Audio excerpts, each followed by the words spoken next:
Hey guys. Alright, so today we'll be learning about nonverbal communication.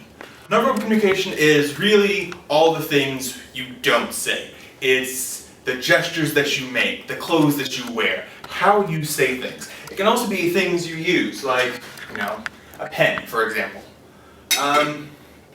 So, what is it that you think nonverbal communication is? Give me an example. Me. Betty. I know. Yeah. Give me an example. I would say touch. Touch. In what way?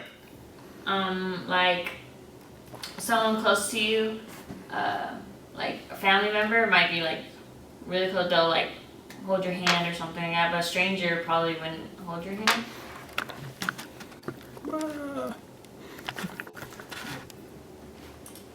Yes!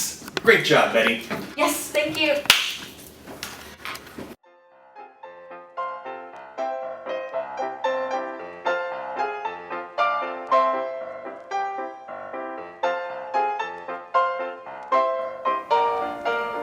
So, proxemics is the study of how we use space to communicate. There are four generally recognized categories for space. There's intimate, which is about 2 feet.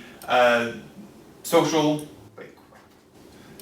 personal is the next one, which is about 2 to 4 feet. Social is the kind of biggest, it's 4 to 12 feet, with public being 12 feet or more.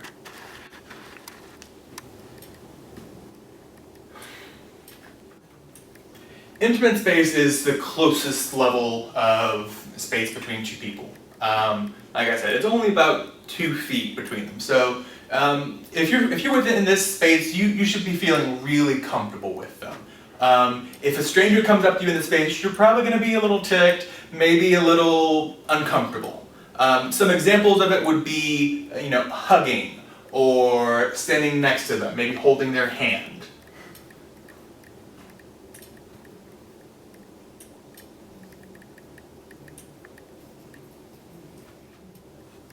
Personal distance is the level of space most often used with close friends and family.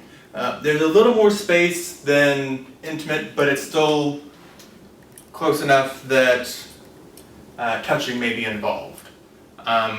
People may or may not feel uncomfortable with strangers in this distance. It really just kind of varies from person to person. Some examples would be, a high five or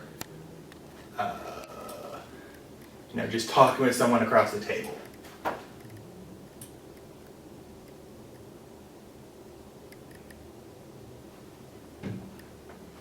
Social distance is the most varied. It's between 4 and 12 feet, so there's a lot of room for interpretation.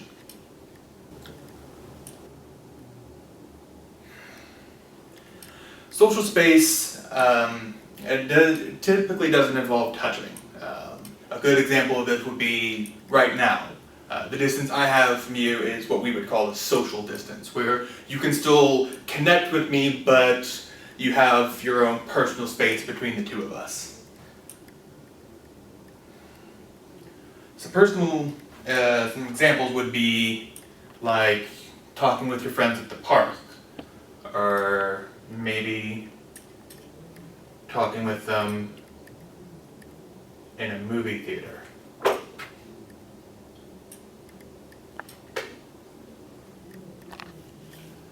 Public space is the most undefined of the groups. There's no real connection at the public space.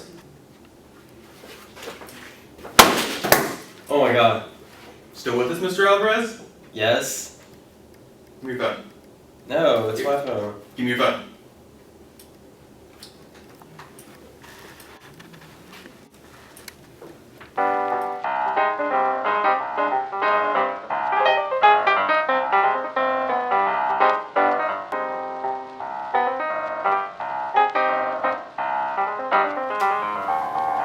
One form of nonverbal communications are kinesics. These can be broken down in two groups: facial expressions and gestures. Facial expressions can convey happiness, sadness, or anger before a word is spoken, or even contrary to what it is said. Such an example, when the teacher was getting angry, his facial expression started changing from a calm, collected person to a more angry and aggressive and annoyed. Another example is gestures. Gestures are used to emphasize main points in a speech. Their meaning can change depending on the location and on the situation of the conversation. The peace sign in the United States has the same meaning in England as the middle finger. So people use gestures to emphasize main points in their speech. Like in our example, the teacher uses gestures to emphasize that he is enthusiastic about the presentation and also that he wants to interact with his students.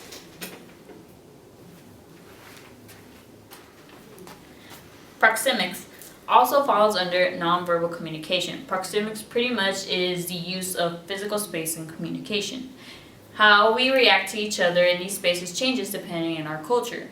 In the United States, if someone gets really close to you and in your intimate space, you feel uncomfortable, whereas if it's your loved ones and your friends, you feel comfortable. Now in India, having co-workers and people in your intimate space is actually not seen as uncomfortable. As demonstrated in the video, there are 4 main areas of space. There's intimate, personal, public, and social. You can clearly see both social and personal space at play between the teacher and students. And can even see how breaching the student's intimate space jars him out of his sleep.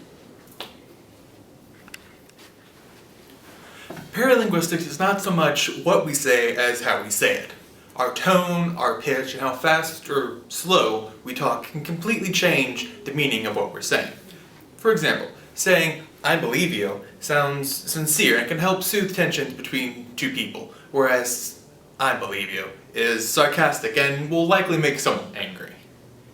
A steady tone indicates confidence in what you're saying, whereas a tone that kind of wavers and is broken up by pauses sounds unsure of itself and conveys the sense of ill ease. How loud or how soft we speak also has an impact on the words we use. Screaming "what" sounds angry and can start a fight, whereas a softer "hey" sounds more friendly and welcoming.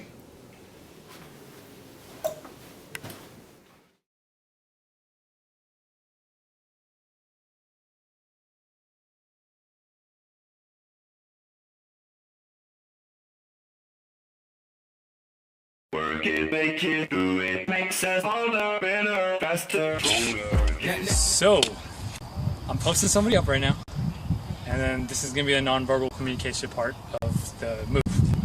So I'll be right here, and the guy will be blocking me basically, and all I have to do is say this, and the ball handler, which whoever has the ball, pass me because that's the universal thing for passing when you're in the post or when you're outside or going towards it.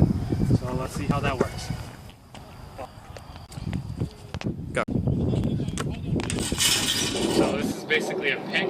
It's basically telling the ball handler. Well, the pick is basically where you stand like this to block a defender from getting past you while the ball handler goes around. So it's basically like a thing to say, go to the left or go to the right based on where the pick is from. So, and you want to get to the right or the left to get past the defender, you would need a pick.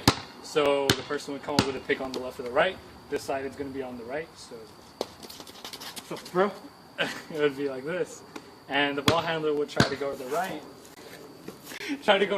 While the defender would be in a situation where he's like this, so he would try to go over or he would try to go under to get to the ball handler. In this one, it's basically like a nonverbal communication to where you would tell a person to shoot the ball without actually saying it. So what I usually do is tell them either like one finger up or tell them to move towards the basket as an arrow or something. That's usually what I do. So we've got the person over here with the ball about to shoot. Start dribbling. And then I would come in doing this, so he would then want to shoot it, and I'm gonna try to catch the rebound. So let's see how that goes. Sorry, far back up because you guys pan through. Okay. I would go like this. You're gonna miss. I've got the rebound. And you catch it. Alley-oop, where you have the ball handler throwing the ball up for a guy running in who would dunk it in based on either eye contact, him seeing me run on a cut, or yeah, that's about it.